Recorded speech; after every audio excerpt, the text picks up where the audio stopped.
GM to YouTube. I was talking with Goblin, and he wanted to ask if I could make one video not screaming at any JMod. So just this once, I won't do it. But next week, we will return. Okay, let's take a look at this. For the most part, the changes are good. There's one pizza-related change that I really hate, and we'll get to that. But yeah, for the most part, pretty good update, and the CAs don't look terrible. So let's take a peek. Okay, we have CAs. They're doing the like typical Araxor thing, where it's like do 4 KC with an average time. A little bit more like be consistently good rather than get like lucky Ruby RNG or something. This kind of works better. It takes longer to get the CA completed, which kind of sucks, but I think generally it works better for this kind of boss, like as a speed CA. So we have defeat Yama without attacking the judge with the wrong style without taking more than 1 instance of damage. So this is just like do fairly good switches on the judge, kill him 50 times. I'd rather they stop doing the KCs, but whatever, not a big deal. Speed master time, defeat Yama without anybody healing using anything other than plain pizza, without anybody drinking any potions. Probably take advantage of things like Eldritch and stuff like that, or just like flick good over the kill. It's not too bad. And Mimi with the pizza. Defeat Yama without getting hit by shadows and without ever being hit more than 1 tile away from the center of his shadow crash attack. They said this is the like triple meteor attack at the end, so you have to get the full speed up every hit. Not too bad either. Defeat Yama without getting hit by fire and having only killed void flares with special attacks. Pretty straightforward. You'll probably just get this by default almost every single kill. And then the GM time is defeat Yama in an average time of under 234 of your last 4 kills. Just pretty fast. I was saying they should probably make it 230, but the fact I don't know why it's this weird seconds, but 234 over the last 4 kills, that's kind of that's not free, I would say. You have to play fairly well, have really good gear. You both need to know Dono Fly, I would say, bare minimum to get this, which is fair. Defeat Yama perfectly, cool, and then do one of them with the contracts. Now, I was saying, please don't do that in the last video, but they made some changes to contracts, so let's see what that is. All in all, these CAs aren't bad at all. There's no standout like killing with a salamander or anything like that. Like, all of these are pretty reasonable, pretty fair. I have minor issues with some of them, but as far as CAs go, like, these are pretty inoffensive. Not bad. Yama tweaks and fixes. This week brings a whole host of Yama or Chasma Fire-related tweaks. All right, let's see. So a lot of, like, basic changes. They fixed the coloring, which Reddit really wanted. Chasma Fire teleport scroll now teleports you in front of the voice of Yama, so now you skip that, the agility shortcut, which is kind of nice. In the case that you don't receive a contract upon killing a demon with the eligible style, you get a second ash drop to let you know you're killing them correctly. Okay, that's kind of nice. More communication with the player. Fixed a bug where the dragon and burning claws are not guaranteeing their second splat from the soul flame horn. Interesting. I wonder if this... There was also talk going around of claws being bugged accuracy-wise, like they were around 5% less accurate than they should be. I wonder if this has also fixed that. I'd be curious to see. Some testing is needed. Surge Pod has a 6-tick delay when used in PvP areas. Spec will not restore if a player has moved more than 15 tiles away. Does that mean like 6-tick like food delay? Like as if you ate 2 manta rays or something? That's pretty brutal. I think it's still really strong in PvP even with that, but yeah, definitely a little bit more fair. Crushing Infernal Shell now guarantees fair returns. You can still get multiple crushed Infernal Shales per Infernal Shale chiseled. You're guaranteed to get at least as many as you crush. Cool. Increased buy limit of Yama contracts from 5 to 50. That's a bit better. Purging Staff spec now counts towards contract of glyphic attenuation. Yeah, people in the comments were telling me that this didn't work. Well, it works now. Okay, that's good. Because that was even worse than you would have thought. Cool. Empty option in the barrel. I said this like immediately as the update dropped. Like, there's no empty option. Okay. Yeah, that's good. That was really annoying. Fixed a bug where the screen fading to black had a permanent duration if you entered as your friend left. That's crazy. That's very funny. The Oathplate armor set now has a correct icon. I think it just had the Justy set before, so that's fixed. Good. Shards now appear in Yama Clog entry. Cool. D-Chain gone. Cool. Player cost of Worm, Catalyst, and Shard contracts now better reflects the value of their rewards. Okay. So just some basic fixes. A lot of this is really, really nice, though. And then the hot fixes, if you missed it, teleport scrolls are less frequent. They're in higher quantities. I think you get 18 from a dossier, so you get a lot. You get a lot more. And then increase the drop rate of Radiant contracts and reduce the rate of Horn and Oathplate. I didn't see that they reduced the rate of Horn and Oathplate. These are already ridiculously rare. It's probably they're just trying to keep it exactly at what it was at when it was 1 in 20, because the dossiers are way more common. I'm assuming something like that. They probably want to keep these like as rare as they were. It kind of makes sense. Void Flares now apply special on-hit effects correctly. Fix an issue where staff special attacks would consume spec energy even if you're out of range, due to range reduction effects like myopia or sensor. Oh, I didn't know that. That's brutal. Okay. Glad they fixed that. Okay. So these are what I was curious in. Contract related tweaks. What did they do? I actually really like these. So first up, Yama will no longer have increased HP on any contract. Thank God. They were such a slog. Except for the contract of Bloody Blows, which is fair. You have crazy high hits. And contract of Glyphic Attenuation, which is also fair because they give you a damage bonus in that with the prayer. Yama's HP is slightly reduced on both of the aforementioned contracts too. Bloody Blows is increased by 20% down from 40%. Okay, so I think he has the same as the other contract. He had 4,000. So that's a big change. And then Glyphic is increased by 15% down from 25%. Oh, maybe this is slightly less than like 3,350 or something. Cool. And then this is like 3,200 or something. All right, that's a lot better. The health, the super high health on these was super, super annoying. On the topic of contract of Bloody Blows, we've lowered Yama's prayer penetration on magic and range attacks from 10% to 5%. So, well, it's halved from what it was. So the chip was 12. So this implies to me that the chip is now 6. Probably needs some testing. But if the chip is 6, totally fair. Absolutely great. Love that change. That's really what was needed. The chip was just super unfair, like how high it was hitting, so. On top of these adjustments, a good chunk of feedback made clear that Phase 3 for a lot of these fights was pretty enjoyable, while Phases 1 and 2 feel like a bit of a slog, particularly frustrating when a small mistake can kill you. With that in mind, all of Yama's contracts will trigger phase transitions at 75% and 50%, rather than 66% and 33%. This means you'll spend more time taking on the toughest part of the fight. So my reaction was like, what the hell? That's going to make it so hard. But in conjunction with the health reduction, he is phasing to last phase at about 1250, which is what he was phasing at anyways before. So basically, your P3 is the same length, and your P1 and P2 are much shorter. So overall, like, really good for keeping these pretty tough still, but way less of a slog. This is a really good change, actually. I'm a big fan of this. I think Bloodied Blows might be a little bit harder. Just like, I think he'll have a lot of health when phasing, like 1,500. So that one might be a little bit tougher, but to be fair, the chip damage is halved. So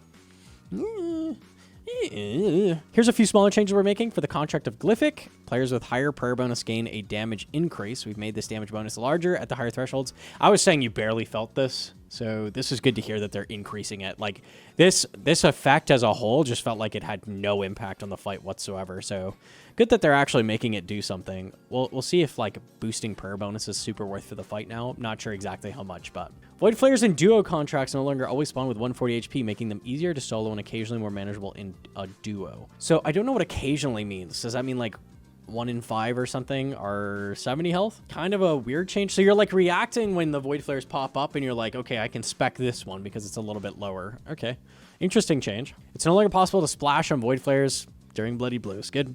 So Bloody Blows is now fair based on this. And it sounds like as a whole, basically every fight is going to be less of a slog. So really, really good changes. Remove the tile ragging mechanic from the contracts of Catalyst Worm and Shard acquisition. This is still present on the contracts of Harmony and Oathplate acquisition. So that's huge. That actually makes these two changes, like the Void Flares being sometimes lower health, makes Shard actually pretty feasible now, I think. It's still going to be incredibly hard. I think Kirby and J-Rays were managing to get it. They got at least one completion of Shard. So this change is going to make that one a lot easier. The Shard acquisition is actually, it gives you a lot of shards. Like, it's fairly good for profit. So I'm curious what this ends up doing. That's very interesting. These two are still going to be insanely hard. And the fact they didn't change it implies that it's not bugged. Like, you're actually expected to like deal with the ragging and spec all 4 Void Flares. Like, they never said they're reducing the amount of Void Flares or anything in those. So interesting. I guess they're assuming like in a month people will figure out how to do it or something, but these are crazy, crazy difficult right now. So very interesting. And they cost a ton per attempt. So remove the demonbane restriction from all contracts. Also really nice. So you can use an Emberlight on all of them, not the Crush one, because he's going to have 666 slash defense. So you can't do it on the Crush one, which is Glyphic. But yeah, you can basically Emberlight every single version now, which is kind of cool to see. Not bad. Okay, this is the only thing in the update I think is really, really fucking stupid. Additionally, you can now bring Yama 100 noted pineapple pizzas, his favorite, to persuade him to let you fight him in his empowered form. This fight is intended to give you much needed practice for the toughest contracts of Worm, Catalyst, and Shard acquisition, but you'll receive regular loot. Okay, so that's cool. Like, it's a little bit cheaper to practice, but like, look at this. I don't... That's 275k per attempt right now. Now, obviously, this might even out. This is really silly. If you want to practice on an iron, like you just got a contract for one of these and you're like, oh, I don't want to waste it. You're going to go cook pineapple pizzas. I feel like this was like not thought through. Like, why don't you do like 10 pineapple pizzas or, you know, something like that?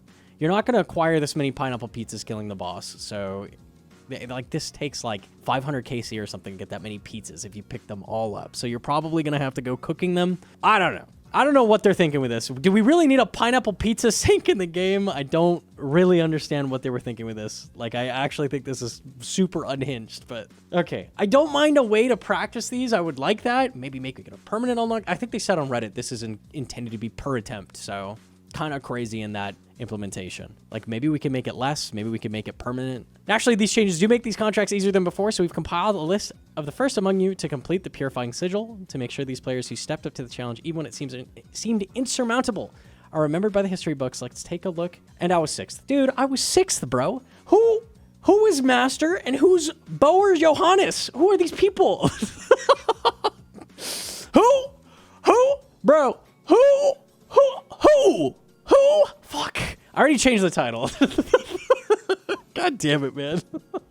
Unlucky, bro. Unlucky. I said 4th because I knew these 3 had it, so that's why we said 4th. But I guess two other people who don't stream came in and snuck it. Hey, fair enough. Grats to them. God damn it, man. Rude. All right, we'll take 6th. I'm still in the top 10. We'll take it. Got J-Rays at 9th. Noob Type at 10th. Wide was number 1. Cool. Pretty slick. Pretty slick. Okay, with these changes, and I haven't played, I don't know how it feels, but I feel like I probably can recommend going for contracts now.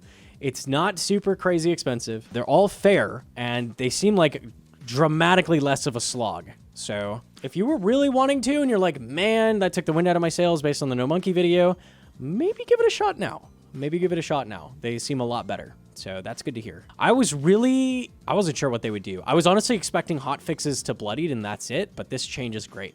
Like, really good to see. I'm really happy with that. So very, very solid. And that's it for Yama. So we're on to GE tax. So this is interesting too. As part of our ongoing commitment to maintaining a healthy in-game economy, we're making a change to the Grand Exchange tax rate. We understand that any update involving your hard-earned gold can be sensitive. So we want to be fully transparent about the reasons behind this change and how it will affect your gameplay. The amount of GP entering the game has steadily increased over the years, but our systems for removing that GP known as money sinks haven't kept pace. A change like increasing the GE tax is a meaningful step towards restoring economic balance, helping to curb inflation and preserve the value of your wealth. The goal here isn't to punish trade, but to ensure that old school continues to have a vibrant and sustainable economy for years to come. Increasing the GE tax is one of the most effective ways we can do that. So they are increasing the GE tax from 1% to 2%. They're doubling it. Yeesh. Items under 50 GP will still not be taxed, and a tax cap of 5 mil remains in place for high value trades as it did before. So it's not 10 mil now. So that's good. If you're trading T-Bows around a lot, like, you're not getting double on that, so that's good. Existing offers at the time of the update will remain taxed at 1% or not taxed at all, ensuring fairness for trades made under the old rules. Only newly created offers after the update goes live will see the new 2% rate. So what is justifying the need for the 2% tax rate? Let's take a look at what they're adding. Alongside the tax rate change, we're also taking the chance to give the item sync system a bit of a cleanup. In case you're not familiar, when you buy or sell items on the Grand Exchange, most of the tax you pay gets deleted straight out of the game, helping remove GP from circulation. However, a small slice of that tax pie is also used by the game to buy certain items from players and sink them into the void, permanently deleting them from the economy. This keeps high supply items from getting too out of hand and helps prices stay balanced over time. In this update, we're refining the item sync list system further. We have added burning claws to the sync list because a ton of these are dropping in the game because people are grinding synapses. So that makes sense. I can understand adding that. Increased sync rates for several high impact items, including fangs, light bearers, arcane scrolls, dex scrolls, Dragon Hunter Lance. That seems like a standout. Like, that doesn't strike me as like a super cheap item, but okay. And then Dragon Pickaxe, which is heavily botted. Yeah, like all of these make sense. I do feel that they probably could be hitting the TOA rates a little bit, and which is also not what anyone in the comments is going to hear. The same thing I was saying with Yama. I've been saying for a long time TOA needs a nerf. Fang is under 10 mil. It might be shooting up. Let me check. Yeah, it's shooting up because of the sync, but it was at 9 mil. Which is ridiculous. I really feel that these need like a shifting of like drop rates. I don't know. To let the GE tax just do all the work for you does waste a lot of the gold that could be used to sync items that would be like more effective. And it does encourage them to increase the tax rate. So I do feel like a lot of the burden is being put on the taxes when it should be put on the drop rates on items like this, but that's my take. That's my take. You can agree with it or disagree with it, whatever you want to do. Some items on this list might seem... I guess they're getting rid of, like, the components for things. Some items on this list might seem too low priced to be worth sinking. In most cases, the real issue is the sheer volume of these items entering the game. We think the GP is better directed towards other, more effective sinks. So, effectively, maybe not with all of these, but with at least some of these, are like, the volume is probably like things like Sarah's Sword. The volume is so ridiculously high that the GE tax can't handle it, which is interesting that there's items like that. That makes a lot of sense. Like things like Warrior Ring just has no demand, Seer's Ring like no demand, and so many of them come into the game because people kill these bosses en masse. I don't know if changing the rates on those is worth thinking about because they're such old content. They've been in the game like this for so long, but it is interesting. Definitely makes you think. You'll still pay tax when trading these items, but the game won't be scooping them up and deleting them anymore. We hope these changes will let us focus your taxes on the items that are most heavily in need of an item sink while still removing plenty of gold from the game overall. We've also made some low value and early game utility items fully exempt from GE tax. This includes things like low tier food, energy potions, teleport tablets, early game ammo, mind runes. These items are useful for newer and lower level players, and taxing them didn't really sink much gold, but it did make the early game just a little less friendly, so we cleaned that up. Okay, fair enough. Makes sense. At the end of the day, this isn't just about numbers, it's about keeping old school economy healthy, so your GP stays valuable and prices stay fair. We'll be monitoring these changes closely, and as always, we'd love to hear your thoughts. Overall, I feel like, yeah, like certain things, you can't have everything. Something has to take a hit somewhere. If they don't make items less common, then you pay for it in the long run with a higher GE tax. And I know that's not the only reason they're increasing the rate. It's also to sink more gold out. But yeah, people hang on to those really nice drop rates like it's their baby, and it's not great for the game, and Jagex knows it's not great for the game, and the only way they have to fix it if they can't change the rates is GE tax. So people are going to complain about the GE tax a lot. Well, it leads to that. That's how this goes when they're not able to change the rates on things that are dropping in the game very quickly. So how to make sense. And then a spot for you to leave survey input on the player support stuff. Cool. And that's it for the update. Okay. So overall, I'm actually really pleased with this. I was kind of like dreading this update. Like, are they going to screw everything up? For the most part, pretty good. I really think the pizza thing is really stupid, but yeah, I don't feel like we need to sink hundreds and thousands of pineapple pizzas out of the game. But the CA is looking pretty nice. The contract change is really, really solid. So overall, I'm really happy with this. There's your non-whinge. There was plenty of whinging in here, but your non-whinge Gnomonkey video that people wanted so bad on Reddit. There you go. This is looking like a pretty good update. I'm really happy with what they've done here, and the CAs are okay. All in all, pretty good update. I'm pretty pleased with it. Big thanks to the J mods for like actually hopping on. When Awakener's orbs came out and they came and went, people complained about the repeatability of the content, like ability to access it, and it felt like our complaints were falling on deaf ears, and they never changed anything about the system. It was really frustrating. So it's really, really refreshing and nice to see that there was huge backlash from the community on this, tons of people complaining, and instead of shutting down, shying away, not tackling the problems, they just came and really fixed up all of the systems that people had complaints about. I don't like the contract system, but like they've made it dramatically better here. It does drop a guaranteed contract when you kill the boss. So now that the bosses are more fair, this is a lot better. Mad props for actually just like immediately hopping on this and not letting it sit and rot for like a very long period of time. It's nice to feel heard and like cared about as a high level player. That's not always the case. So I really, really appreciate that. That's very important to me. Yeah, I'm looking forward to the Delve boss when that comes out in a few months here. It probably won't come out perfect either, but based on this response to feedback, like I have high hopes that even if it's not perfect, they'll put in the effort and make it better, and they'll listen.